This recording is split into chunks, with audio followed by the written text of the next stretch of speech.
You're losing and you know it. You do not need me to tell you. You feel it every morning when you scroll and see someone your age buying a house, launching a business, getting married, traveling, winning. And you are sitting in the same room you were in 2 years ago. Same job, same weight, same loneliness, same ceiling. Do not nod, do not pretend. You are losing, and the worst part is not the losing. The worst part is that you have started to accept it. That acceptance is the real death. Not failure, not rejection. The quiet voice that says maybe this is just where I belong. That voice is lying to you. And this video is going to show you why the feeling of losing is actually the most important signal your brain can send you. Not a sentence, a map. Let me tell you something no one admits. The people you are jealous of feel the same way. Not about you, about someone else. The person with the house wants the person with the vacation home. The person with the business wants the person who sold theirs. The person who is married sometimes envies the single person with freedom.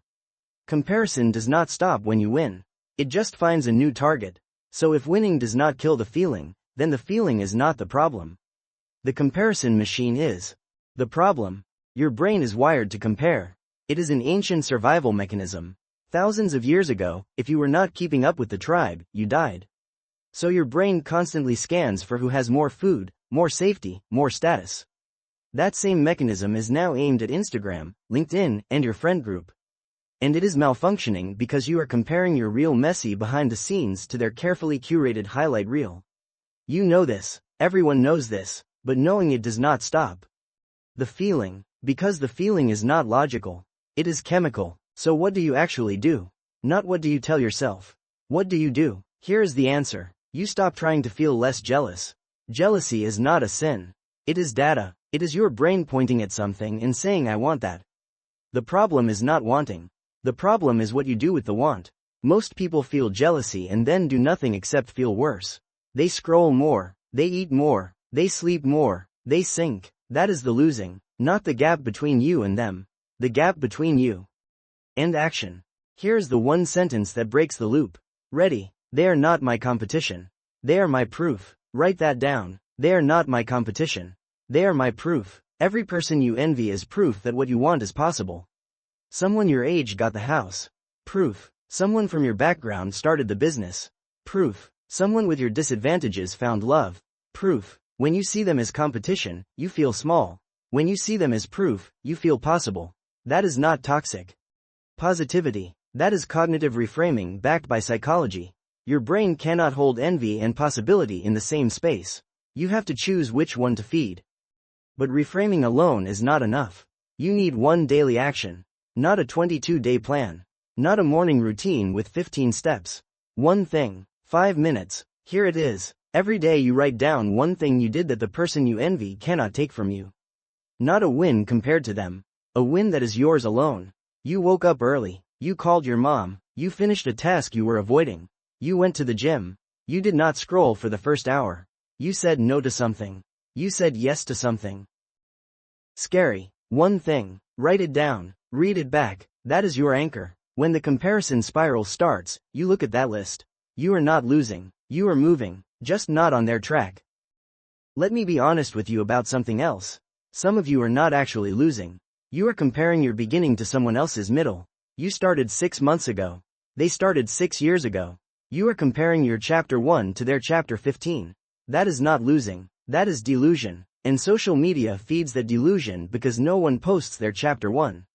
No one posts the empty room, the failed launch, the rejection email, the crying in the car. They post the after. And you compare your before to their after. That is not a fair fight. That is you punching yourself. So here's your permission to stop. Not to stop wanting more. To stop wanting it right now. The person ahead of you did not get there by comparing themselves to someone else every day. They got there by being too busy to compare. They were working while you were watching. That is not an insult. That is a choice you can make starting today. You do not need to outrun them. You need to outrun the version of you that stays still.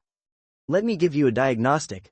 Ask yourself one question. When was the last time you spent an entire day without checking what someone else is doing?